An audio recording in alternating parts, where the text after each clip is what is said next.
Well, you are what you eat, and new research shows many of us are already addicted to processed foods like ice cream, pizza, salty chips, which can all lead to some sorts of illnesses.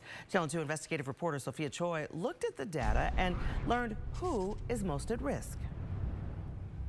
This affects so many of us. Nearly half of the adults tested showed at least one sign of addiction to processed foods, most of them women. Hamburgers, ice cream, soda, and energy drinks, all highly processed foods, all highly addictive too. Is this an addiction for me? I don't know, I'd call it a craving at least. Channel 2 consumer advisor Clark Howard is an admitted processed food lover.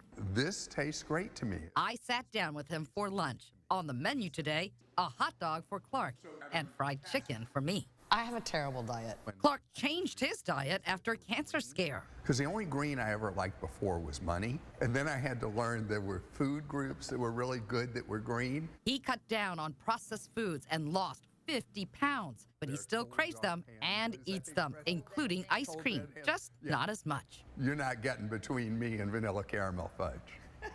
That's the one item. That's one thing on which I cannot compromise. Dig it. I can eat? Yay!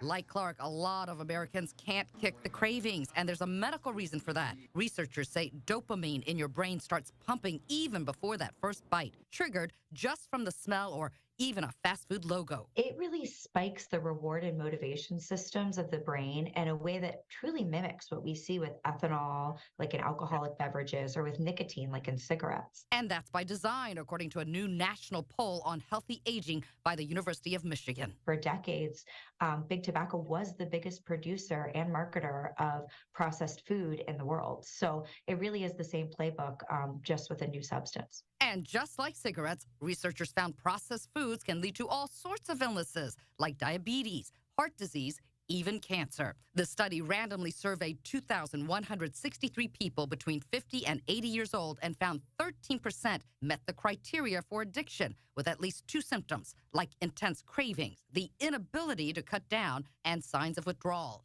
Double the women met that criteria compared to men, and women between 50 and 64 years old had it the worst. Clearly, people aren't going to jail, breaking in to get their milkshake fix. They're not dying of an overdose.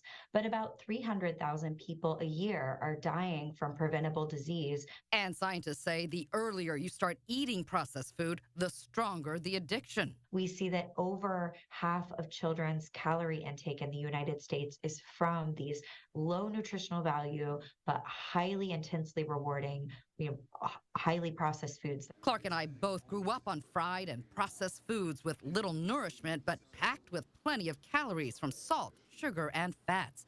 Doctors recommend nutritional counseling to help manage the addiction. Clark is well on his way with daily limits and a cheat day.